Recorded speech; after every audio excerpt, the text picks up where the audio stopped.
Welcome to the 1% Performance Podcast, coming to you from Combermary and Gadigal country in Australia. We pay our respects to elders past, present and emerging, and we acknowledge the First Nations people of these lands. This is the podcast exploring how small changes make a big impact. I'm Mario Buchs, and together with my co-host Tim Buxton, we'll discover the unseen edges of peak performance to help athletes, teams and leaders unlock their exponential growth. And now, it's time to dive in and find the 1% that changes everything. First of all, I have to say I love your baseball jersey, Mario. It's pretty cool. I'm jealous. Yeah, I'd love.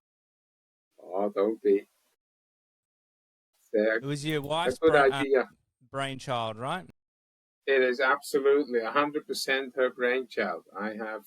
The only thing I did was order it, but the idea was hers. Yeah, I'm happy. It's like sometimes if you're in one field, and we discussed that earlier, you kind of get pigeonholed a little bit. Yes, we do a bit of running and we do this, that, and the other. But having running shirts, everybody has a running shirt, everybody has a polo shirt, everybody has a T-shirt. But I think walking around in a baseball shirt is a little bit different. I like the way it's got the buttons. You can do the different colors. And yeah, it came up so as trendy. we were in the States.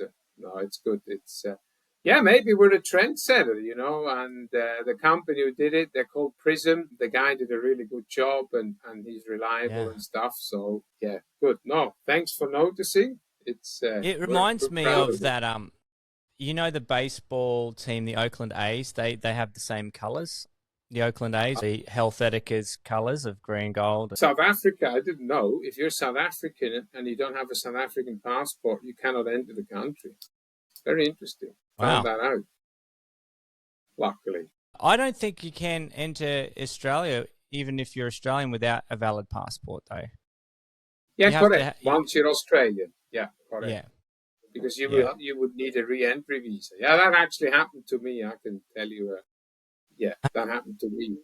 I left Australia as an Australian citizen on my Swiss passport, and they gave me a slap on the wrist. They says, look, it's okay, but when you come back, you'll have to go into a different queue and we'll have to kind of check you a bit more. So I'm like, okay. So yeah, correct. So it's interesting. So you can't just...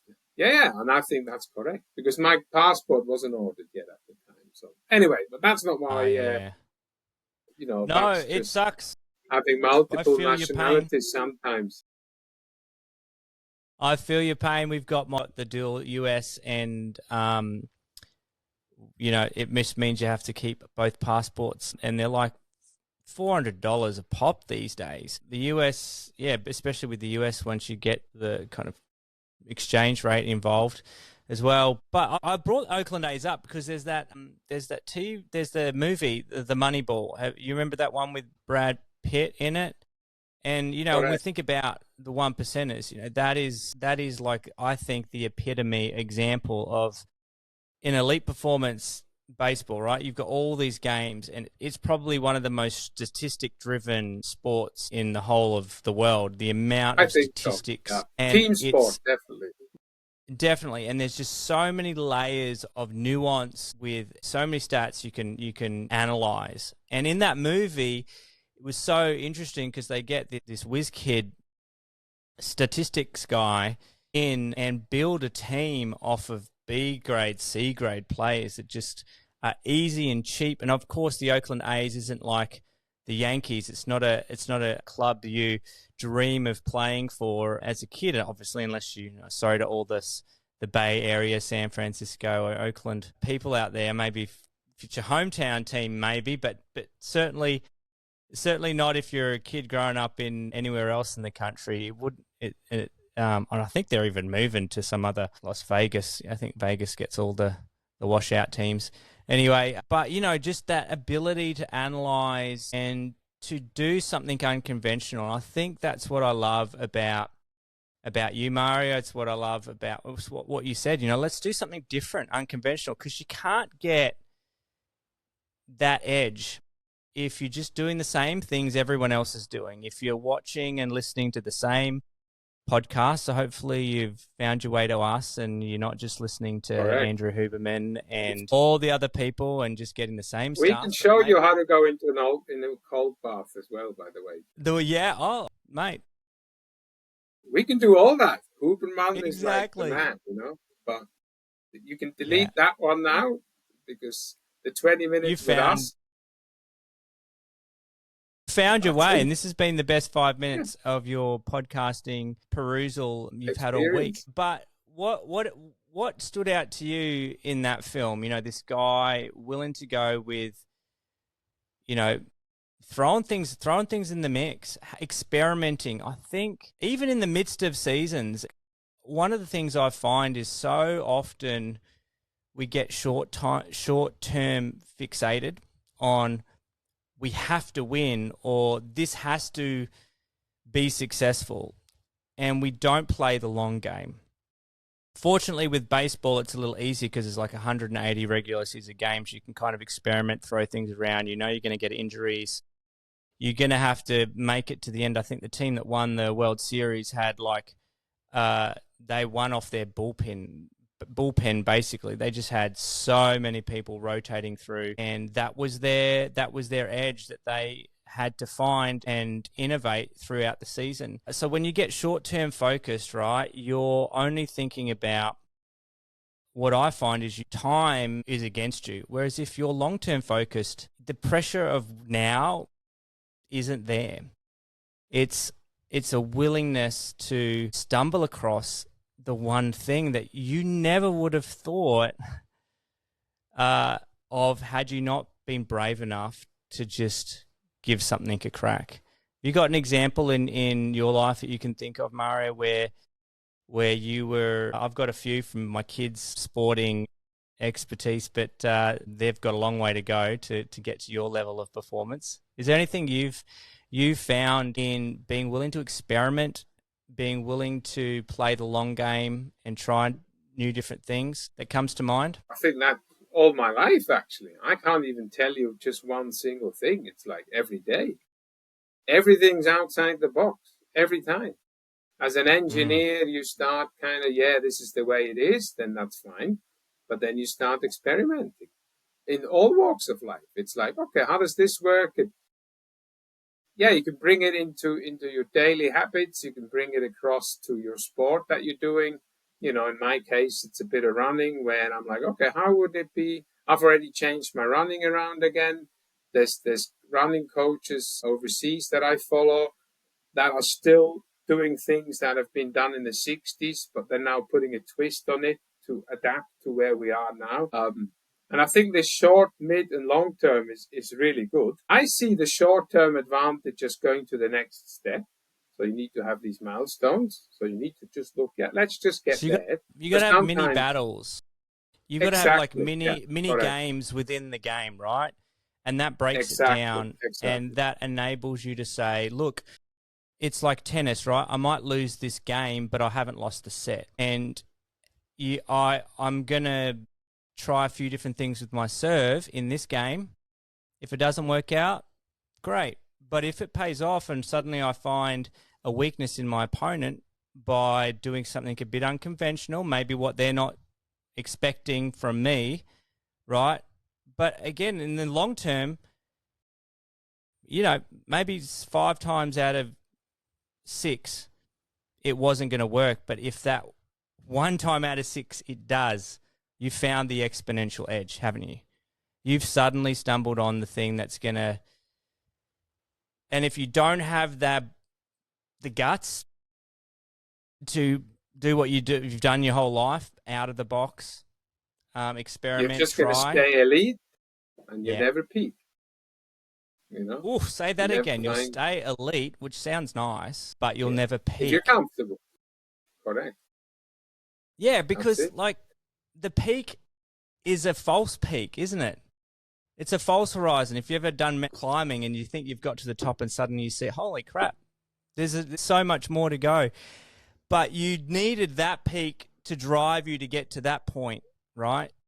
Yeah, you need to see the next. To see the next peak. But if you just saw the big peak, you'd probably never start to begin with. No. If you But if sit you, on the beach and you see Mount Everest, I don't think anybody's ever gone up there. You have those little mini battles you have to fight, altitude, oxygen, air pressure, and so on. Yeah, good point. Very it good. would be so fun to bring someone who's summited Everest onto the podcast. If anybody knows somebody who has or wants to shoot them through, I would gladly Or love Kilimanjaro. Kilimanjaro. You there's K2, whatever. Done something Yeah. exceptional because I think there's a lot to learn from that mountaineering because again the conditions are just if you're not willing to experiment, if you're not willing to think outside of the box, and it's in everything. You've got to just when something just throws a curveball at you, you've got to know. I was waiting for this to happen.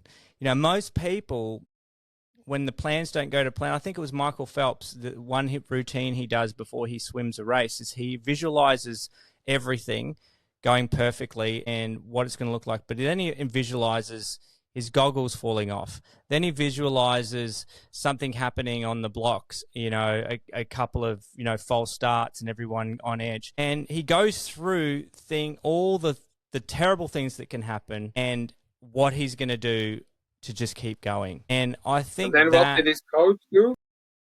What? He stood on his goggles deliberately. Well, see, I told you I need you to be a bit meaner to me.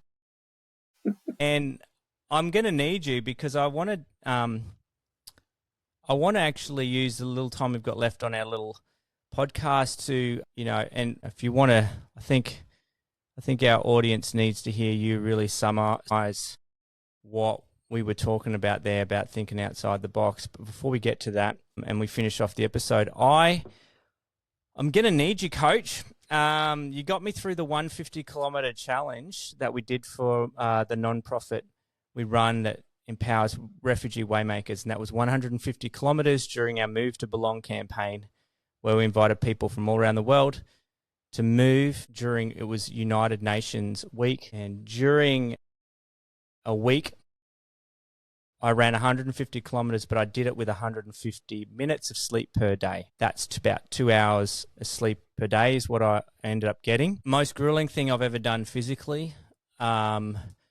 Emotionally and mentally, I was fried and probably felt the after effects, as you know, of fog and haze for about a month afterwards. It was actually quite interesting when you subject your brain to that little bit of, I think it was like I was awake for 150 hours of the 164 hours of during that week.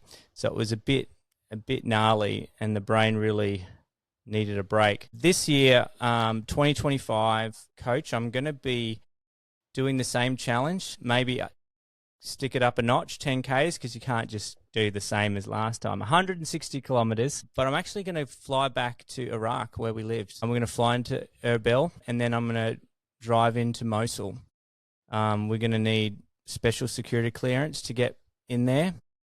I've got some friends I know that will be able to arrange that. Hopefully I won't be alone, so hopefully I'll have a couple of people to journey along, whether it be people from there that join me. But I'm going to run the 160 kilometers from Mosul, where many of the refugees we took in also fled. I'm going to hopefully visit them in their town along the way and say, hey, Chani Bashi, catch up with them after more than 7 years that I haven't seen them. And I'm going to run to Saran, the town that they fled, and I'm going to do it with 160 minutes of sleep for the whole period. So we'll probably break it up over 4 days, mate. 4 days, about a marathon a day to get to Saran in the mountains. So the terrain is going to be huge. There's 3 mountain ranges to traverse and a gorge. It's going to be in the middle of September, so we'll probably still be in the 40-degree-Celsius heat. It'll be approaching. It'll get a bit cooler as we get to Saran because the mountain range of the Ziggurat mountain ranges from Iran as we about get close about 20 miles from the Iranian border, another 30 miles from the Turkish border, that you'll see these snow-capped mountains. It's nice sight to see, but it still is going to be really hot. And we'll take a few stops on the way, and we're going to relive this journey in an even more immersive way. And I'm going to need your help to get me through this. So, Coach, get me back in shape. I've had too much You like Christmas a challenge, pudding. huh? And I like a challenge. Hey, look, but you've not been standing still. But no, this sounds really, really exciting. I have to say, this is what adventures are made of. I'm excited for you already, just hearing this and listening to you. And I know this is a podcast on its own, or probably a podcast series of the whys and the thinking behind it, because this is not something, knowing you now, that you get up and say, let's do this. You know exactly. You've already explained to me. I already know in my mind what this journey looks like. You've explained that so well, and I know the audience will also have a good understanding, because we all have pictures in our mind, and this is definitely a challenge, and from a coaching perspective, if I put that hat on, you've got the heat, you've got the distance, you've got the lack of sleep, you've got the elevation, you've got the altitude. Yeah. Then you've got obviously the mental fortitude that people need to work on. And then also the temperature at night can go down, but obviously, these are all. But then you've got the nutrition aspect. You don't always have everything available. So definitely a huge challenge for you, and a different challenge. And that's what excites me, just listening to what you say. The 7-day with 120 or 150 minutes of sleep. Yeah, it's good that you know how that feels like. And I think it's also reasonable to do it over 4 days as opposed to trying to do it over 7 again, because you need to enjoy the journey as well. People always think, and I watch a lot of these videos, and I know people who've done stuff where like 60 Ks a day in Thailand, and, a friend of mine or an associate of mine, he just ran through Thailand in the heat and the humidity and stuff for a good cause. Oh, the humidity would be wretched. Yeah, so these are so people like that, I tip my hat. So this stuff is made for legends. I'll tell you that now. The only thing I need to figure out is, am I going to be able to get you over there? You were telling me a little bit ago that you're looking to do a double header in the latter part of this year, and there's only so many ultras you can do in consecutive months. What's your second half of the year look like, Mario? Are we going to be able to get you over at least to ride your bicycle alongside me or something? I don't know. I'd love to. I can tell you that now. My mouth is already watering. Yes, this is, of course, I live for these kind of things. Certainly in a capacity where I can help you. No doubt. There's no doubt. Yeah. So what are you up to? What do you've got? What's your plans for the I've year only just heard coming up? Look, I entered a few lotteries. I didn't get lucky. I entered the big ones in the US, as I do every year. Yeah. Didn't get in, which is also okay. That's just how it is. I had 32 tickets for Western States. That's okay. This year I'll have. They're just the sanctioned ones. You do your own crazy ones without. Correct. Yeah. So the idea is, so you're talking about the second half. I'm waiting to hear back from the team at UTMB in France to see if they allow me to run the Ultra Trail de Mont Blanc, which circumnavigates Mont Blanc. Mont Blanc, which is the biggest mountain in Europe. It goes through 3 countries. It's 176 kilometers with about 10,000 meters of climbing. So it's not just a nice watch brand. It's a legit. It's the one. Mountain. Correct. It exists. Yes, it exists. And as a Swiss boy, it's kind of a special race, although it starts and finishes in Chamonix, which is in France. And then I want to enter Coast to Cozy again at the same time. Yeah. Which they pick in August. So these are all things. I want to do the double header. I have a coach as well myself. So this is something I would have to sell to him as well. But look, first and foremost, this is all great. My ideas, of course. And thanks for asking. But first and foremost, I need to have a healthy body. So I've made a few changes. I don't want to be injured again. As an ultra distance runner, and you're always on that verge of being injured and having something, although you look after your body as best as possible.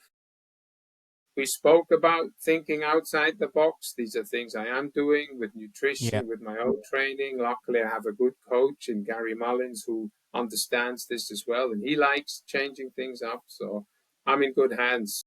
Yeah, I love 2025. It's already been a great year for me. Yes. There's been some good things that have happened, and now hearing what you've just said 3.5 minutes ago excites me even more for this year, you know? Yeah, I think it's gonna be epic, and I've got something I'm going to talk about in the next episode, but it's about having a good beginning, a good end. But for me, the hardest part is the middle part, and having a solid middle. And we'll talk a bit about that in our next episode. There is a teaser for you. I want to know what your goals are for this year, right? We want to hear what people are setting out to achieve, what's on their calendar, and how you can maybe not just approach it the same way you've always done. Like you said, you're going to have to approach things a little different. We all have to do. Our age, our injuries, all these different things continually force us to constantly think outside the box. Watch Moneyball. It's a great movie. But just remember, I think the reminder for us today is experiment. Play the game within the game. Don't get caught up in the long game, in the end result.